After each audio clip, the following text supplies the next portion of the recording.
if you can imagine the staker classes, the leagues that we all remember from Staker app. Now, if you know Hexagon, that might not make any sense to you. So what I'm looking at is a breakdown of all the, well, best we know, and according to this website, because I haven't been able to verify it, as I haven't gone through and double checked every single wallet address, which one could do if you had enough time. But we see here the leagues broken down. So you have 4 addresses, for some reason it's inverted, 4 addresses holding a balance between 100,000 and 1 million Bitcoins. Percentage held, coins in total, and I'm guessing that is the total figure of the total amount of those coins. So you could say, divide that by 4, you might get an average of what I guess the top holder of Bitcoin would currently be holding.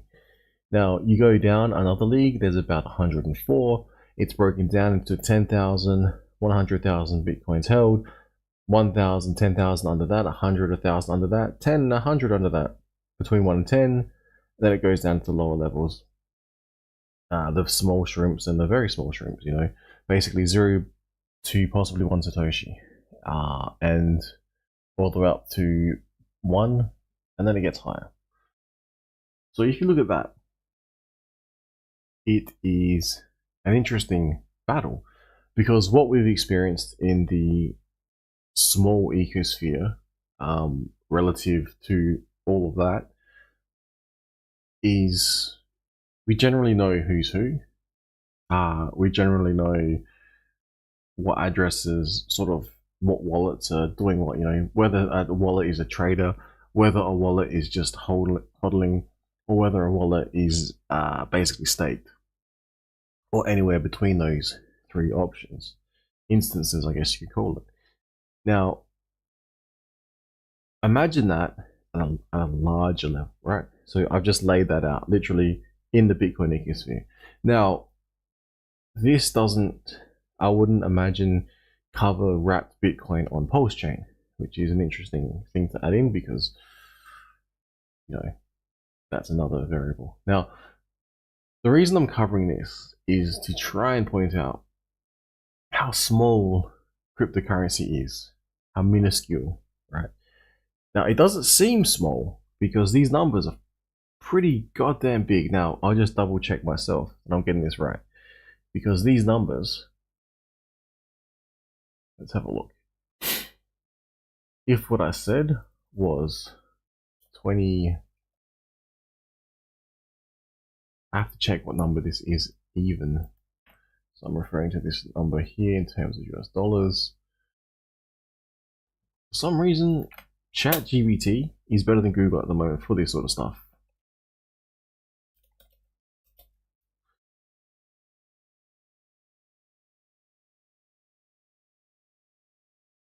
Okay, so it's only 20 billion.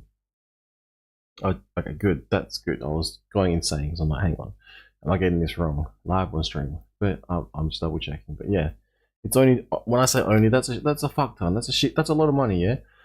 But when you look at these categories, who is who within these categories? Is there any funds within these categories? Now, again, covering George Soros, back in February 15th, 2023, billionaire, so only a billionaire, George Soros fund dives deeper on crypto bets. Now, again, this is before the SEC FUD, but this is the most recent article I could find. Basically saying that reportedly, as at the time of publishing, the investment vehicle of hedge fund billionaire George Soros appears to have added exposure to some crypto companies before end of last year. Although the nature of the trade is not clear, again, quite often people who like to copy, mimic, try and discover the secret source of other people for whatever reason, and not create their own, they might sort of mimic, copy, emulate individuals who are investing and are successful at investing, and they might sort of realize, oh, this person is getting exposure to crypto. Now, I won't go too much into all of this here. But if you look at this here, this article, slightly more recent, basically goes on to say that you have an institutional demand for Bitcoin prevails despite SEC roadblocks. Thanks to, it goes on to say, large funds begin to accumulate Bitcoin despite SEC's recent actions towards the crypto sector. Traders turn hopeful as a number of call positions taken for Bitcoin increase. Okay, so that's worth noting, call position in terms of derivatives, because it appears that the actual Bitcoin itself being traded on, or I should use that term loosely, traded on, might actually be people trading within the derivative market. It might not actually be people, purchasing Bitcoin and putting it in their wallet, in their cold storage. And the reason I say that is because the next point I'd like to bring up,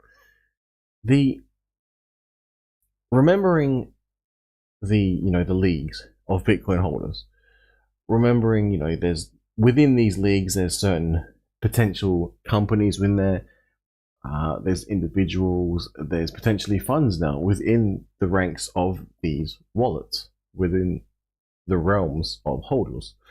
Now we have here, some have identified certain exchanges, for instance. Excuse me.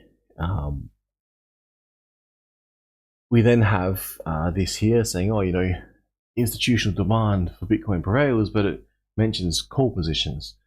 It's not actually saying the underlying asset, which is insane, because if you are early in Bitcoin, and I've said this for a while now, I think it's starting to play out. Imagine an early investor, an early miner of Bitcoin, who happens to have a lot of Bitcoin, and now it's worth a lot. Think about you being now a fund. You want to compete with this, you're going to have to buy a lot.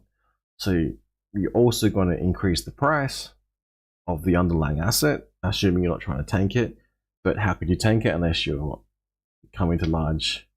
unless you're able to hold large amounts of it? Think about Pulse Chain, for example. When individuals held Pulse Chain, when it was released, the only way you could hold it was through the airdrop. Now, unless you were able to have big bags of it at the time, it was very difficult because of the issues with the bridge. New people couldn't enter in, leaving only those who received the airdrop able to potentially dump on your head. So imagine in the future, if the price of Pulse Chain increases, I've gone on a side note here, but if the price of that asset increases, then the only people who are going to be able to dump on you are the current holders. Now, people might get upset and blame all the OGs or the people who were early to the particular asset. But this is not new. This happens over and over and over again. As we see with Bitcoin, as we see with, I think they're called seed investors in some small cap stocks that just go insane. Think about Amazon, for example. If you're lucky enough to buy thousands and thousands of shares, or Tesla, and things like that, the only way you could sell them later on is if there was enough liquidity to do so, and then people would cry and whinge and say, oh, you're just the exit liquidity. But maybe not. Now, moving on. So we know the leagues. We know that there is individuals of high net wealth, also institutional investors within these leagues. We also know, though, that some of them might not actually be buying the underlying asset as much as they are potentially trading.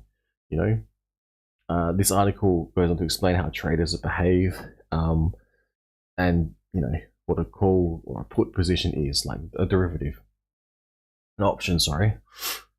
The next thing that's worth noting is this here.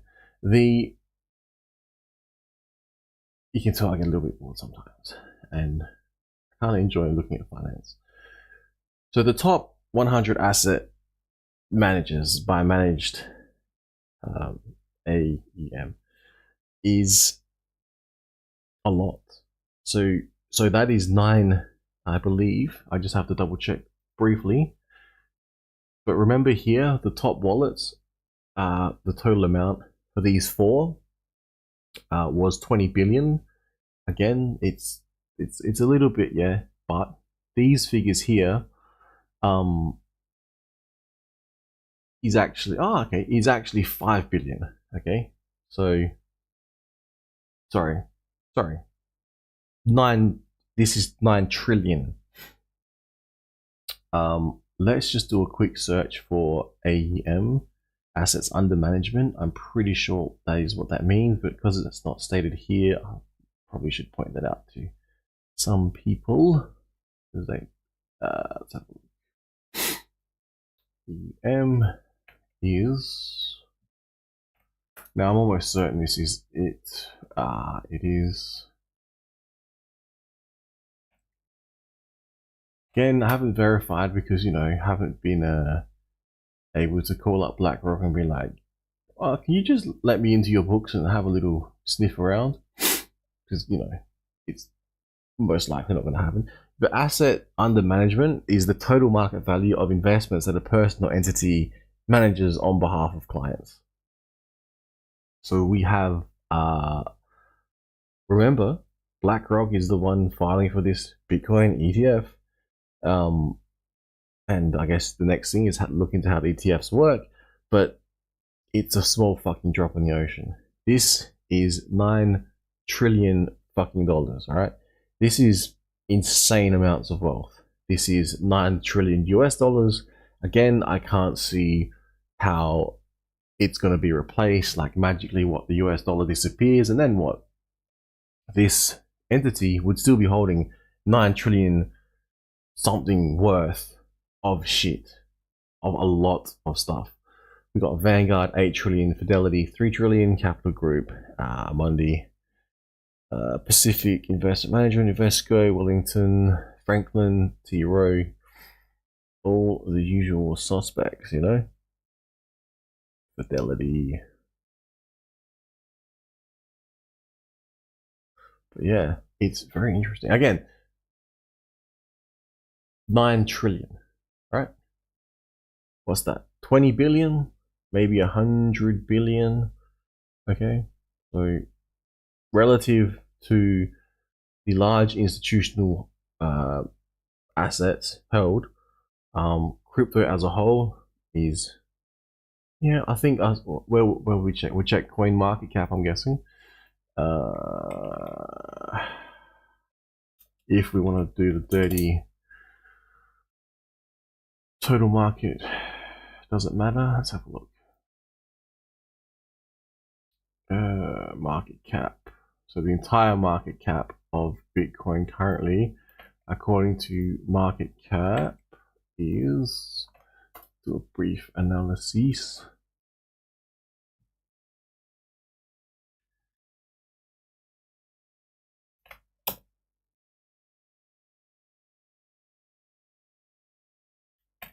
So this is most likely going to be the total, or very close to. Can I type and talk at the same time? Barely. The total of these ones here. So if you put like a little like total column, you pull it up. What the total is, should be. Although remember, see, that's only 602 billion. The whole entire fucking market cap of all of Bitcoin. And all, okay, add in Ethereum is what? 800 billion? Okay, and then so what does one asset under management, what does one fund hold? 9 trillion.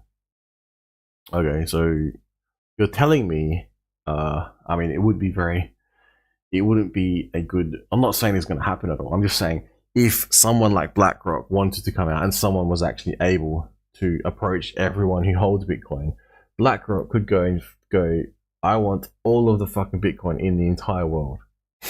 Now, that's not very likely to happen, you know, but just pointing that out, that's how large BlackRock is, relative to all of the Bitcoin holders, relative to the largest whales, relative to, you know, and these individuals are noted here. and that is including people who got in early going up against large institutions. Now, large institutions, if they were to start deploying their capital, are more than enough. They're well equipped. They have more than enough means to be able to take on anyone in this space, hands down. I don't care what you say.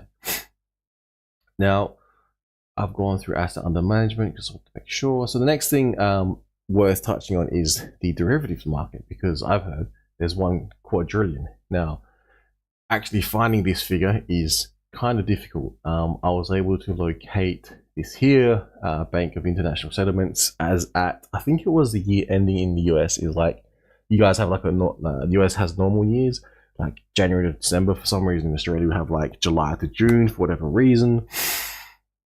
Now, the over-the-counter derivatives outstanding, I could not find this goddamn number. It is mentioned though if you look it up.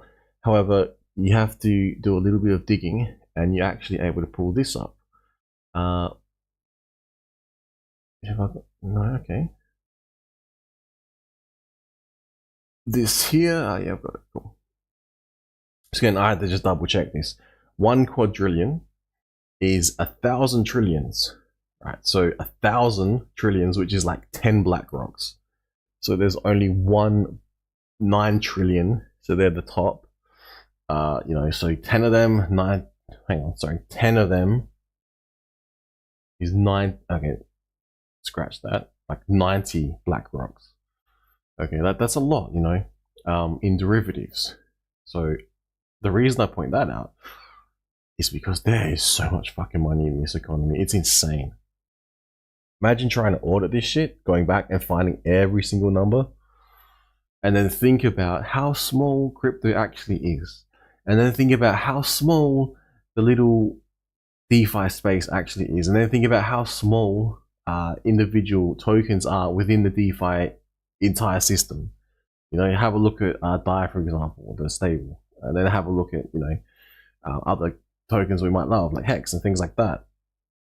Relative to the derivative market, relative to the top asset managers, relative to individuals, they are but a drop in the ocean.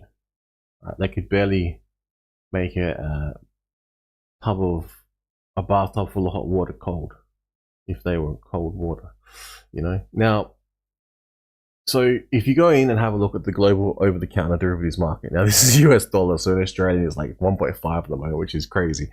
It is going for, okay, so this somewhere that they came out with 1 quadrillion, which is 1,000 trillions. According to this, if you can read financial statements, which some people can, I can still barely read this myself, and I can read these goddamn things. And all contracts are equal to, as at, you know, the I think it was December, as I said before, 2022. So your updates to come. Why is that showing?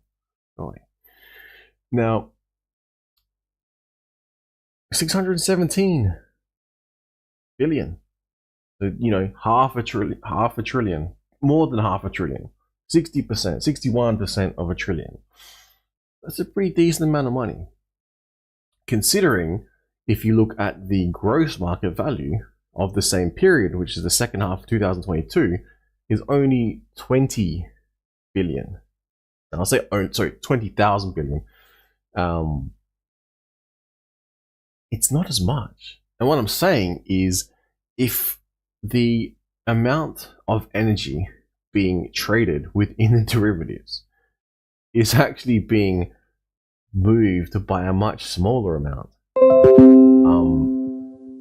it's mind-blowing to think how this works. So to try and explain it a little bit simpler, if that's the word, notional amounts outstanding of all of the contracts for the derivatives market in the world. And mind you, I had looked through here and I can't actually locate cryptocurrency and where it's placed, unless it's placed in other financial instruments or other you know, options, equity linked. I don't know. I have to, like, there's no breakdown of these further. in terms of what is included in all of, 600 billion derivatives. Now, back to the notional amounts outstanding versus gross market value. You have a notional amount is the stated value of a contract, while the gross is like the real value. It takes into account the market fluctuation and financial exposure. That's according to ChatGPT. I tried to simplify it. That's as far as I'm going to go into it. But if you have, I guess,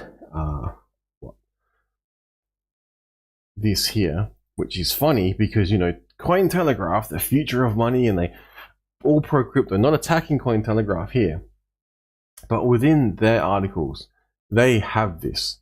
They have Crypto Derivatives 101, a beginner's guide on crypto futures, crypto options, and perpetual contracts. Get the fuck out of here. So recapping to how I got to this point. You have the leagues of all of Bitcoin, 20 billion divided amongst 4. That's the way I'm reading that. But mind you, if you go through, it might list these particular wallets. Some of them are linked allegedly to certain exchanges, and how they're funded, how they're backed. I'm not so sure. It's not the point of this video. I'm just pointing out small drops in the ocean. Billionaires going into getting exposure to various aspects of crypto, and some people like to copy these billionaires. We then have articles here pointing out institutional demand for Bitcoin prevails despite SEC roadblocks. Thanks to it goes on to explain this number of call positions. Number of call positions. It's not even fucking. Are they actually buying Bitcoin? Are they engaging in hedge? Are they hedging their bets? Are they exposing themselves to some of the asset and then engaging in options trading? A form of derivative. Now, then I pointed out that 9 fucking trillion, 8 trillion, 3 trillion, 2 trillion, 2 trillion. These guys have the ability, if they wanted to take out the entire fucking crypto market. Now, would they? I don't think they would initially, but could they? Yes, they could. So it's not in the impossible realm. So what I'm saying is, could someone could literally cut, well, except for some people who just, except for the lost tokens and potentially the tokens that are actually wrapped on Pulse Chain, which I mentioned before, people would have to sell them, That's what I say. Come and take them, because some people might not be selling. But if institutions want to deploy their capital, they have a lot. But it's not like they can just go, I'm gonna. I feel like flipping a coin and heads I buy, tails I sell. No, it'd be more complex than that, as we've seen with the whole SEC ETF process that we're all hearing about after the fact. Now, go into the entire market cap, like I said before, relative to price. Now, if Bitcoin starts to pump, gets to 100K, gets to $1 million, then we could revisit the ability of these assets under management, and it would be interesting to see how they react, because if they are holding any of these, maybe their positions, that is, are increasing, because a large market is the derivatives market. It's fucking huge and it's really hard to track. It's been alleged there's $1,000 trillion in the derivatives market. I'm only able to find 617 billion of that. Like, are you fucking kidding me? That's huge. So in billions of US, so that's 60% of the quadrillion that's supposed to be out there, right? Again, it's hard to say how this is broken down and what countries are included. Like some small nation somewhere might have derivatives or something, you don't know. And then you have the actual gross market value, which is a lot less than the notional amounts outstanding, because that's how derivatives work. Then we're here. Crypto Derivatives 101. A beginner's guide on how crypto futures, crypto options, and perpetual contracts work. They're all fucking derivatives. Where the fuck are they listed though? I can't see them, but they exist. But they're a small drop in the ocean, right? Now, it goes on to explain types of derivatives in crypto. Simply put, a derivative is any other contract. Now, this is not financial advice, YouTube. I'm merely pointing out some interesting things on the internet. Now, simply put, a derivative is any product or contract with a value determined by an underlying asset. Right? So the underlying asset would be, I would argue, correct me if I'm wrong, YouTube, the gross market value. And where is it?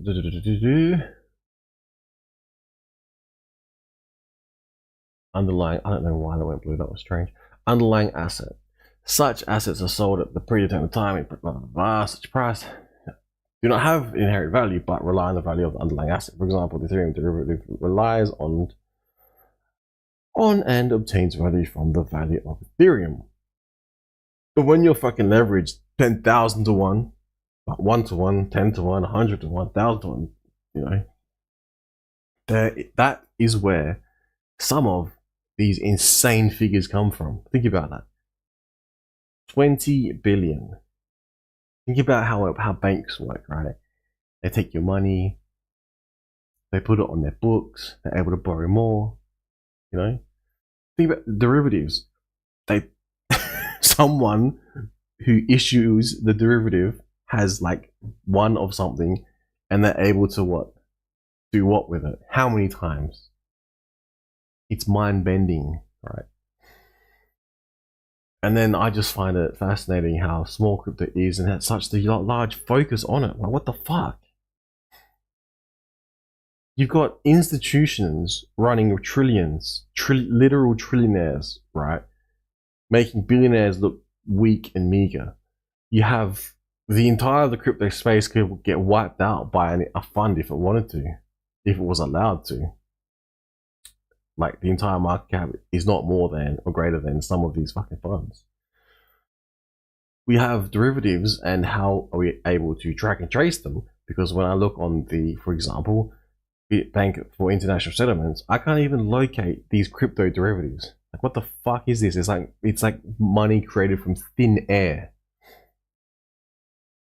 And then you have all of the crypto world talking about all this shit and how everyone's against the banks and against the hedge funds and against the financial legacy system, and that's why Bitcoin came out.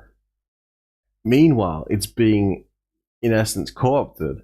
It's being looked at, sized up by the institutions that Bitcoin was supposed to fix. What is going on? I mean, I don't care if some big ass institution wants to come and buy my bags and I sell out for $1 billion. I'll be living good. But it's just fascinating to see. Back to this, and what I'm trying to say from that is we then see crypto media outlets not promoting as such, but just pointing out, you know, a crypto derivative 101. So you might want to engage, you know, in crypto trading. This is what this article, I would read it, says. It's not financial advice. It's just teaching you how to do it. It's insane. And it goes on, okay, cryptos, you've got crypto futures, crypto options, perpetual contracts. Crypto futures tells you what it is. And all of this is, like I said, a tiny drop in all of this. And this is like the documented stuff. And if there is 1 quadrillion out there, think about trying to find out how fun that would be. Holy shit. I guess it might turn up in some tax returns somewhere. But goddamn, that would be a hard job to locate. Now, where are we at? Perpetuals. Why are crypto derivatives important? Oh, because crypto derivatives are essential to the crypto economy because they're... Why? Tell me why? Well, I don't think they are. But I could be wrong. Crypto derivatives are essential to the crypto economy because their functions extend far beyond individual traders' investment portfolio. Derivatives are a part of any mature financial system and therefore play a crucial role in developing the cryptocurrency industry as a recognized asset class. So what we're hearing is the 100% opposite of not your keys, not your coins. we are being told, and this is why I've been trying to explain, but it's very complex, and if people aren't really noticing how large institutional investors are taking notice and wanting the derivative side of it and wanting this trading and wanting, you know, the maturity of the crypto, which is supposed to be not your keys, not your coins, it just makes the whole thing a joke. Because if whoever's able to create these derivatives is able to also take control of all of the cryptocurrency, is able to take control of all of everyone's bags, is it is it even cryptocurrency? Like what the fuck is this thing? You know, is it really is it really the big giant Trojan horse to think that we're all free, financially free, and keep us distracted and happy? Meanwhile, it's looks articles are saying derivatives are important because we need the derivatives. We need you to trade. Maybe not you. We don't need you to trade in them. We need the big, large institutional investors and their milk money to come in. You know, they need to present their titties, and then so everyone can suck off the titties to get the milk. You know, that's what I'm saying. Like, it's insane. Yeah, it mitigates risk. You can hedge, you know, portfolio diversification. You can optimize price discovery. We'll read the optimized price discovery. A marketplace main function is price discovery. So, you know, price go up, price go down. Most people want price go up unless, you know, they want it to go down. The process of constantly finding out the current price of certain assets. Price depend on various factors such as liquidity, market structure, and information flow. Fair enough. Crypto derivatives enable the optimization of price discovery by enabling investors to either go long or go short. Remember though, not your keys, not your coins, but we got to encourage derivatives tradings and options tradings and forwards. Oh my god.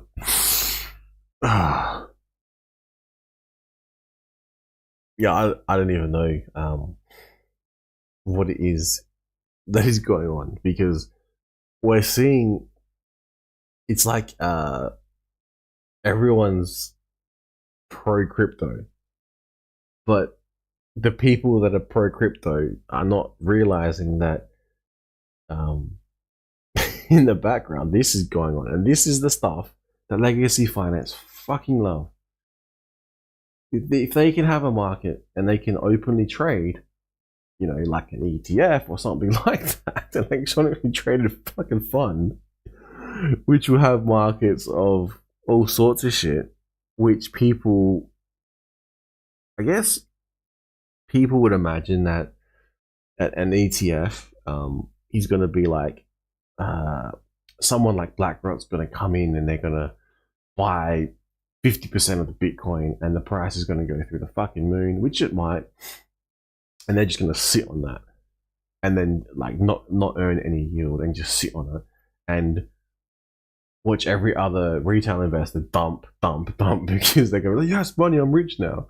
And is that really how a large fund gets to the position that it gets to, especially with situations in the economy where things aren't looking so crash hot right now, you know?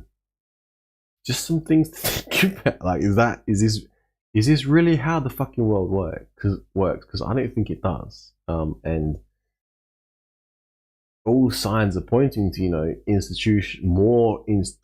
I emphasize that more institutional intervention, more institutional engagement with cryptocurrency space, more institutional interest, more institutional bags entering the space, which is good, you know, for pumping prices and shit like that. But if you go back and analyze the hexagon space up until this point, analyze the Pulse chain launch up until this point, analyze the Ethereum launch, analyze any tokens launch and how it was issued from its inception. It is very similar, believe it or not, to some are more similar than others because, you know, some literally just appeared and others are actually like the IPO scams, you know. So Hex wasn't like that, Pulsechain wasn't like that, Bitcoin wasn't like that, Ethereum wasn't like that. This is the whole SEC bullshit going on. But going back to beyond that, going back to the coins and their appearances, the balances, the numbers, the code, that's all it is. It doesn't exist without the fucking code.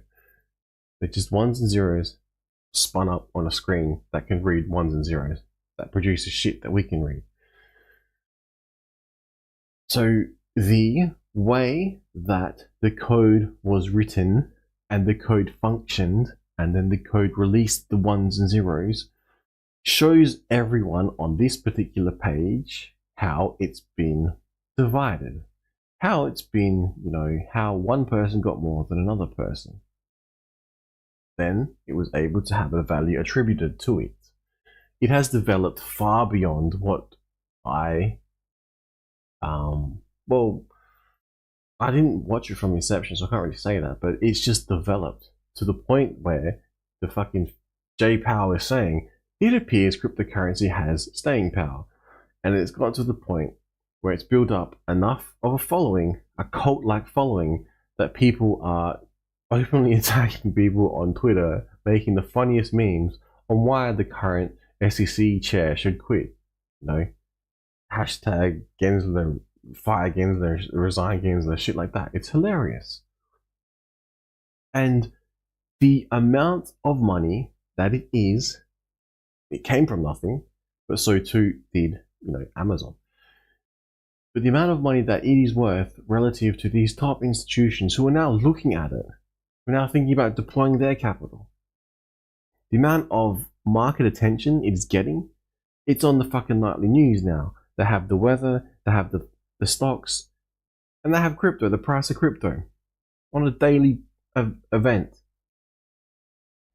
It is here to stay, but at the same time, it is also being sold to us all as we need more of the same legacy. We need derivatives. We need to add to the quadrillion, or add to the 61% of a quadrillion, 600 billion of the quadrillion. That can we even keep track of? This is the only way I can find this, and I have no way to verify half of this. Like I said, it would be like approaching BlackRock and saying, can I please have a look at your books and everything you hold and where you hold it and who your customers are and all of that. I don't think that's something openly going to be provided unless you're in the process of a hostile takeover in which you might be subject to it. It's like, oh yeah, sure, show us everything you got. Nah, we changed our minds. Sorry. that I believe I've heard that has happened. Anyway, that's a side note. In closing, not your keys, not your coins is absolutely fundamentally the backbone of running your own code and minting your own tokens, like Bitcoin, like Hex, you know. And even though it sounds cool that large investors are going to come in and purchase all our bags, I don't think it is cool.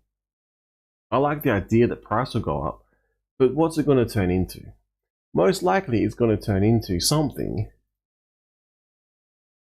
that just is a casino to farm all of us. Not yield farm us from our fucking money.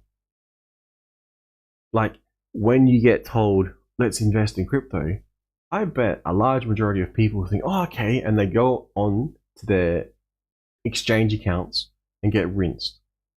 And they do it over again. And who makes money? The exchanges make money. And when the exchanges make money, they make more profits. And who knows? Maybe they use those profits to then buy some more of the gross market value asset to then offer more notional amounts that can be outstanding. What I'm saying is maybe, just maybe, they buy the underlying asset and then issue the fucking derivatives to rinse more people. I'm pretty sure that's not what crypto was invented for, but I could be wrong, you know. Yeah, it's kind of hard to sit here and say, oh, it wouldn't be cool if some institutional investor comes and just fucking pumps Bitcoin to 100k and beyond. Because yeah, that would be cool. But like I said, do you really think companies that have trillions under management are really just that simple-minded, like a retail investor, like, and they're just going to buy the asset and hold it forever and do nothing with it? Or are you more inclined to think maybe, just maybe, they might be encouraging crypto derivative trading? They might be encouraging the fucking thing that gets everyone wrecked. And if they see things they don't like, maybe they take control of it. Because, like I said, they could if they were allowed to. It's not like they haven't got enough fucking capital to deploy. If they wanted to, like I said, they could go in and buy every single goddamn Bitcoin, if it was for sale, every Bitcoin, and if they knew about it, like PulseChain, wrap Bitcoin, if they knew about it, to purchase it all up, to have a complete monopoly, to just repeat the same shit. Now, it's not that, I won't go into it. I was about to go, oh, how the whole system's corrupt and the fucking wars and the fucking, yeah. Life's a bitch, yeah? We all know that. But when you look at the numbers, you can see the focus on crypto. You can see the Fed saying crypto's here to stay. I don't know if it's a fucking Trojan horse, which leads us into the CBDC, or if it's the actual opposite. Proper crypto may well be the opposite of a CBDC. The same with cash.